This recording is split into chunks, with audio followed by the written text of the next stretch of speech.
Salut, je m'appelle Laure, je suis étudiante en 3e année de bachelor en section de physique à l'Université de Genève et aujourd'hui je vais te présenter la faculté des sciences.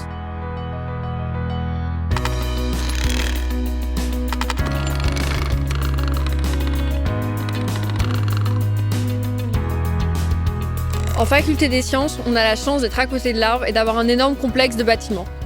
On a tout d'abord l'école de physique, un vieux bâtiment où il y a notamment eu les prix Nobel de physique qui ont pu enseigner. Et dans ce bâtiment, tout le monde va y passer, même si vous êtes en bio, désolé. Ensuite, il y a Sciences 1, pareil, bâtiment de la physique, les laboratoires de première année, tout le monde y passe aussi. Ensuite, il y a plutôt le grand bâtiment, Sciences 2 et Sciences 3, où il y a toutes les facultés, notamment la biologie, la chimie et la pharma. Et dans toutes les sections de la faculté des sciences, vous allez avoir des cours dans l'A300, le plus gros auditoire de notre faculté. Ensuite, un peu plus excentré, il y a l'observatoire à Versoix. Petit complexe, assez loin, mais très joli. Et ensuite, il y a naturellement Carl Vogt, le nouveau bâtiment où il y a des expositions, et il y a les matheux à plein palais, un peu excentrés du reste.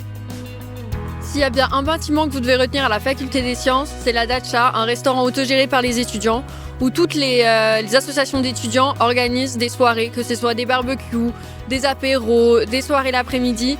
Franchement, c'est le top. Alors en ce moment, elle est un peu fermée malheureusement, mais d'habitude, elle claque, c'est le top. Ici, on est au cœur de la faculté des sciences, dans le hall de Sciences 2. C'est un peu l'épicentre du grand bâtiment qui nous donne accès à la cafétéria, la bibliothèque, la borne multiservice ainsi que les tables blanches et rouges. La cafétéria, c'est super, on peut se prendre un petit café entre deux cours, la bibliothèque pour étudier de temps en temps quand même. Et les tables blanches, c'est trop bien parce qu'on peut boire quelque chose, manger, faire ses séries et rédiger ses labos. Et en plus, dans ce hall, ce qui est super, c'est qu'on est à côté de tous les auditoires et surtout du grand auditoire A300. Et donc, si on est un peu en retard, c'est pas très grave. Ici, on est dans le A300, le plus grand auditoire du complexe de la faculté des sciences. Il y a bien évidemment plein d'autres auditoires comme celui-ci, bien plus petits, comme le A100, le A150 ou même les A50.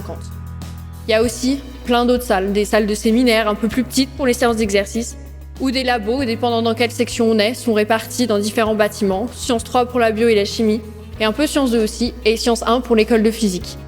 Et en plus, on a la petite particularité en sciences, les profs adorent écrire à la craie. Donc, on entend bien crisser les craies sur le tableau, un plaisir. Ici, on est dans la bibliothèque de la faculté des sciences. Elle dispose de plein de places de travail, et notamment environ 6 salles pour travailler à plusieurs. En plus, on est entouré de plein de livres et de manuels que la bibliothèque a achetés en fonction des besoins des cours et des profs. Ici, on est devant le secrétariat des étudiants. Pour y accéder, ça peut paraître un peu mystérieux, mais vous inquiétez pas, dans toute l'université, il y a plein de panneaux rouges suspendus au plafond pour nous indiquer soit le nom des salles, soit le nom des services. Et en parlant du secrétariat des étudiants, c'est un peu l'endroit clé pour avoir des informations sur l'administratif, par exemple sur nos taxes de semestre ou sur nos relevés de notes, ou sur nos attestations pour les allocations familiales par exemple. J'espère que cette visite des bâtiments vous aura plu et on se dit à l'année prochaine à la faculté des sciences.